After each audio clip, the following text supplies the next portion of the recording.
Always live on the free Odyssey app. KNX FM and HD Los Angeles. This is Southern California's news. Actress Blake Lively had been working on her sexual harassment complaint against actor Justin Baldoni for months now. People quotes an insider saying the whole thing's been ugly and stressful for her. The legal complaint is a precursor to a lawsuit in California. As you recall, Lively co-starred with Baldoni in the movie It Ends With Us. Now, her complaint accuses Baldoni of repeatedly sexually harassing her by doing things like showing her explicit images and videos, asking her about her personal sex life, and attempting to add intimate scenes to the movie that weren't previously agreed to. Also says Baldoni later orchestrated a smear campaign against her. Employment law attorney and mediator Angela Reddock-Wright says this is the biggest sexual harassment and misconduct case to come out of Hollywood since Harvey Weinstein. But what really strikes me about this case is it doesn't appear, from what I can tell, that Ms. Lively was planning to pursue a case of, alleged sexual harassment.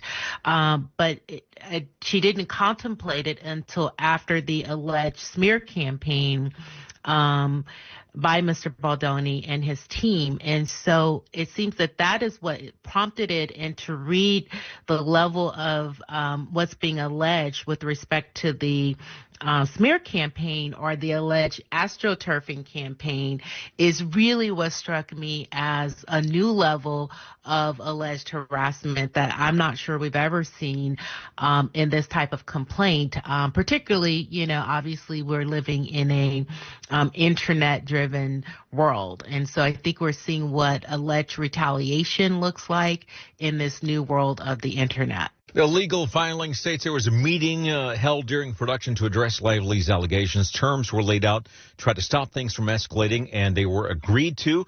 Reddock-Wright says that is a good way of handling things by the production because it showed producers were taking Lively's concerns seriously. Certainly the MeToo movement had an impact. We saw, for example, with the Screen Actors Guild that they underwent a series of actions overhauling their member reporting processes and procedures, updating their procedures and policies on sexual harassment, including dealing with intimacy coordinators and what is expected on set.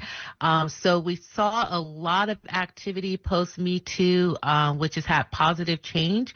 But, this lawsuit is allegations, of course, so nothing's been proven or established. But this lawsuit suggests that there's still some problem areas in Hollywood, and still more work to be done. Baldoni denies Lively's claims. Baldoni's lawyer called those allegations completely false, outrageous, and intentionally salacious with an intent to publicly hurt and rehash a narrative in the media. That's coming from Baldoni's lawyer's statement.